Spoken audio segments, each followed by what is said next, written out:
দিতে হবে যে আওয়ামী লীগের নেতাকর্মী, ছাত্রলীগের নেতাকর্মী, যুবলীগের নেতাকর্মীদেরকে বের হওয়ার জন্য কে বাধা দিয়েছিল? এক সম্রাট ভাই, নিখিল ভাই, নাসিম ভাই, নানক ভাই এনাফ ছিল ঢাকা শহরের জন্য, এনাফ। এক সম্রাট ভাই যদি ঠিকভাবে নামতে পারতো, বা ময়মনসিংহের বাবেল ভাই যদি নামতে পারতো, আমাদের শান্ত ভাই, মহিতুর রহমান শান্ত, এই পাঁচটা লোক নামতে পারলে, একটা সাইড দিয়ে আপনার জাহাঙ্গীর ভাইকে যদি তিনি নামতে পারতেন, একটা লোকের সাহস থাকতো এই ঢাকাতে গ্যাঞ্জাম করার। এই বাবেল ভাই, জাহাঙ্গীর ভাই, নানক ভাই, নাসিম ভাই, তারপরে হচ্ছে নিখিল ভাই, তারপরে এদেরকে কে আটকালো? প্রশ্ন হচ্ছে যে মূলত বাংলাদেশ আওয়ামী লীগের ভেতরে কেউ কি করেছে কিনা। দেখেন, আমরা এখন এরকম যেরকম একটা স্টেটের ভেতরে আছি, সেই জায়গাতে আমার মনে হয় না বাংলাদেশ আওয়ামী লীগ এই মুহূর্তে কাউকে কনফ্রন্টেশনে আনা, কাউকে ব্লেম করা, কারণ আমরা আহত অবস্থাতে আছি, উইন্ডেড। এরকম আহত অবস্থাতে প্রথমে যেটা দরকার, আমার যে ক্ষত, সেই ক্ষতের চিকিৎসা প্রয়োজন। আমি আহত হয়েছি, আমি নিজেকে আস্তে আস্তে আস্তে আস্তে করে ঠিক করবার চেষ্টা করছি।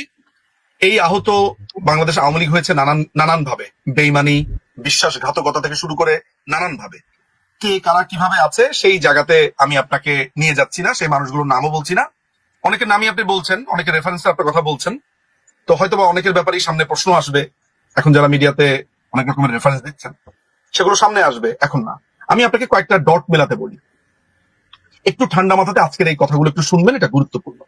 প্রথম কথা হচ্ছে, 2018 সালে যেই কোটার সমস্যাটা শেষ হয়ে গেছে, এটা 2021 সালে যেই ছেলেটি রিড করলো, সেই ছেলেটি কি? ওহিদুল ইসলাম তুষার।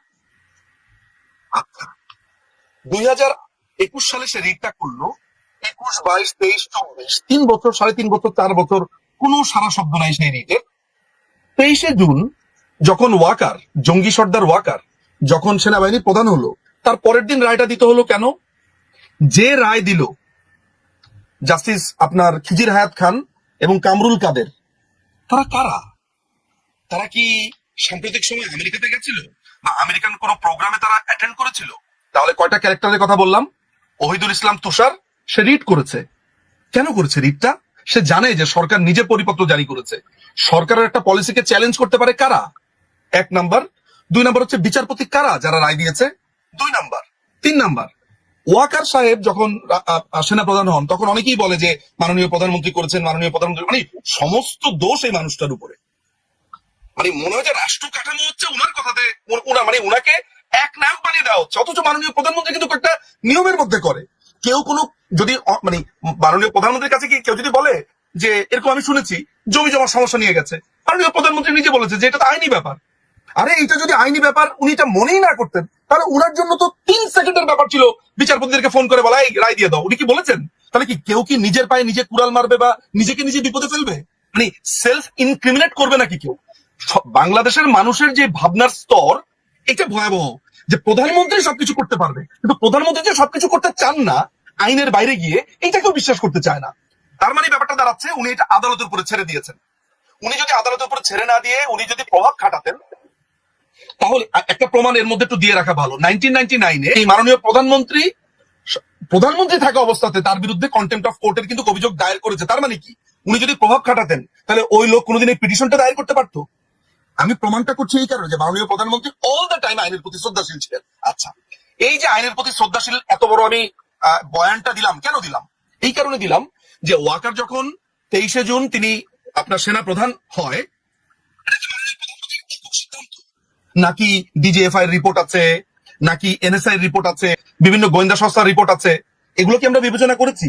তাহলে এই ওয়াকারকে একেবারে এমন একটা পজিশনে কারা আনলো রিপোর্ট টিপোর্ট দিয়ে যে সে হচ্ছে সবচেয়ে যোগ্য? আমাদের মনে হয় এইটাও ভাবার দরকার আছে।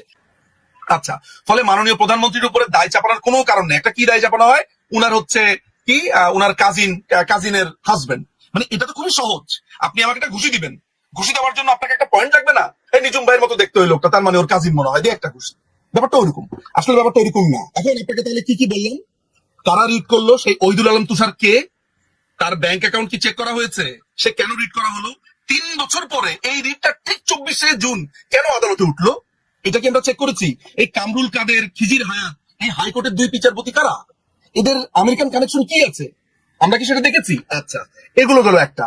এরপর আমি আপনাকে আরেকটা, এইটার সাথে সাথে আমি আপনাকে আরেকটা ছবি দেখাই।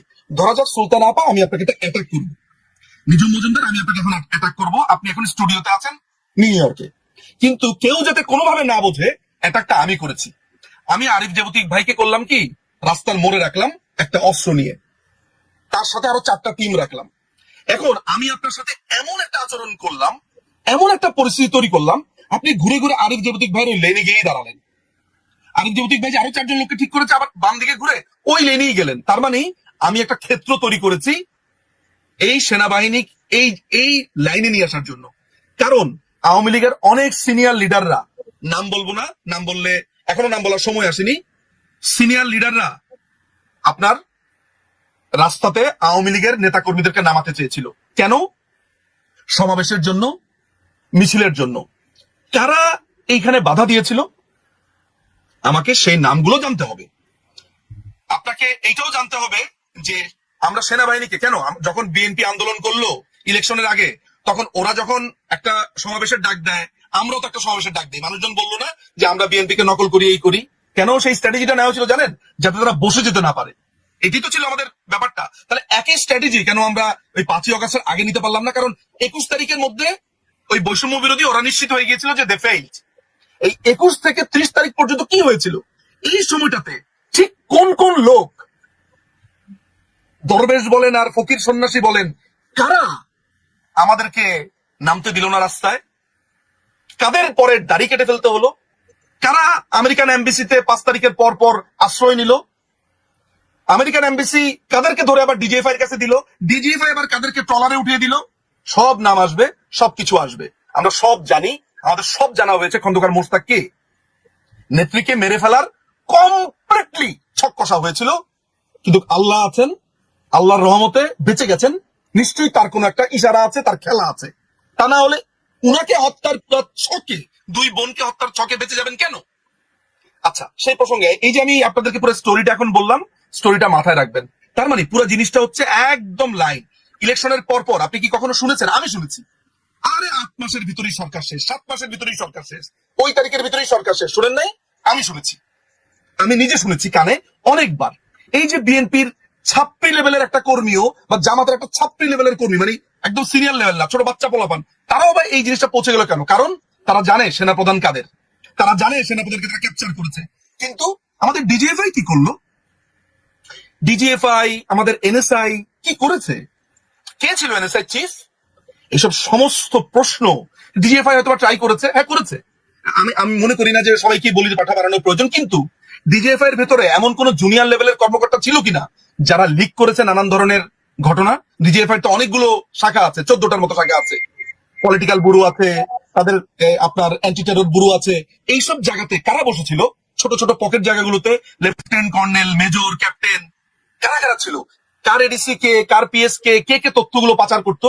এগুলোও মনে হয় আমাদের তদন্ত করতে হবে। ভবিষ্যতে প্রত্যেকেই কাঠগড়াতে দাঁড়াবে।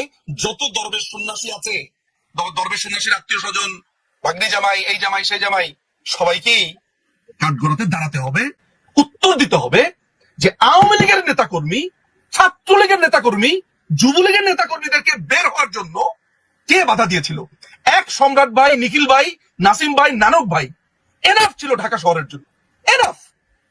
এক সম্রাট ভাই যদি ঠিকভাবে নামতে পারতো, বা ময়মনসিংহের বাবেল ভাই যদি নামতে পারতো, আমাদের শান্ত ভাই, মহিতুর রহমান শান্ত, এই 5টা লোক নামতে পারলে, একটা সাইড আপনার জাহাঙ্গীর ভাইকে যদি আপনি তিনি নামতে পারতেন, একটা লোকের সাহস থাকতো এই ঢাকাতে গ্যাঞ্জাম করার?